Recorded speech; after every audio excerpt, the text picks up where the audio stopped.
ফুটপাত ভাগ করে কি মাঝরাত্রে একটা লোক এক্সিস্টিং পলিটিক্যাল পার্টি সে হয়তো 100 টাকার মধ্যে 60 টাকা সে নেবে চাঁদার টাকা, আর যে আগে ছিল পাহাড়ে সে 30 টাকা নেবে।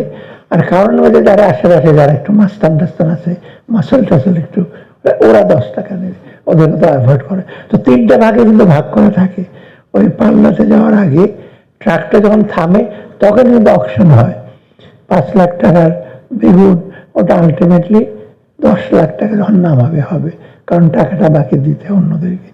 সো এই চাঁদাবাজি এটা তো আর তোমার ভোক্তা অধিকার সংগ্রহ ম্যাজিস্ট্রেটকে দিয়ে হবে না। ম্যাজিস্ট্রেট যাবে, দেন ফাইন, 2 লক্ষ টাকা ফাইন করার দোকানে 10 মিনিট পর দোকানটা এসে বলবে ভাই 2 লক্ষ টাকা ফাইন দিছে, আমরা 1000 টাকা করে 20 জন দিয়ে দেবো, ব্যাস। তা আমি যেটা বলতাম, আমি পারলে পুরো কারণটা বন্ধ করে দিতাম, যে পুরো দোকান সেদিন বন্ধ 2 দিন, কিন্তু সেটা পসিবল না, ইউ ক্যানট ক্লোজ দি। তো এটা ডিফিকাল্ট হয় যখন ওই প্রেশার যদি না থাকে, পলিটিক্যাল বা মরাল প্রেশার বা গ্রাহকদের প্রেশার না হলে কিন্তু শুধু ওই ম্যাজিস্ট্রেট, ভালো ভালো ম্যাজিস্ট্রেটরা যাবে, আমি দেখি প্রায় যাচ্ছেন, কালকে না পরশু রেস্টুরেন্ট দিকে চেক করলো, কয়টাতে আপনি চেক করবেন, বেরিয়ে আসার পরে তো তাকে সার্টিফাই দেবেন ভালো দোকান পরের দিনে।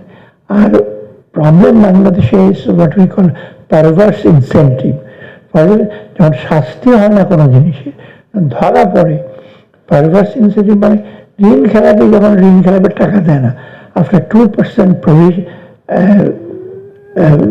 আপফ্রন্ট পেমেন্ট, তখন ওদের টাকা যখন দিতেই হবে না, এখন থেকে টাকা দেবই না একেবারে, তবে অন্যজন যারা তার ইচ্ছা ছিল তারা উৎসাহ পায়, সেটাকে আমি বলি পারভার্স ইনসেন্টিভ।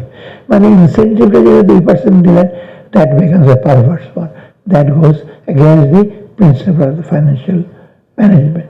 অতএব আমাদের একটু শক্ত হতে হবে এখন বাজেটের ব্যাপারে। আমি কথাবার্তা একটু কমই বলি বাজেট ইনফ্যাক্ট খুব কমই আমি ইন্টারভিউ দিচ্ছি, এক্সেপ্ট ভেরি ব্রড ইস্যুতে, কারণ I was A part of budget also. তাহলে তুমি সেই সময় কি করছিলে, তোমারটা তো তেমন খুব ইমপ্লিমেন্ট করা হয়নি, হুইচ আই এগ্রি।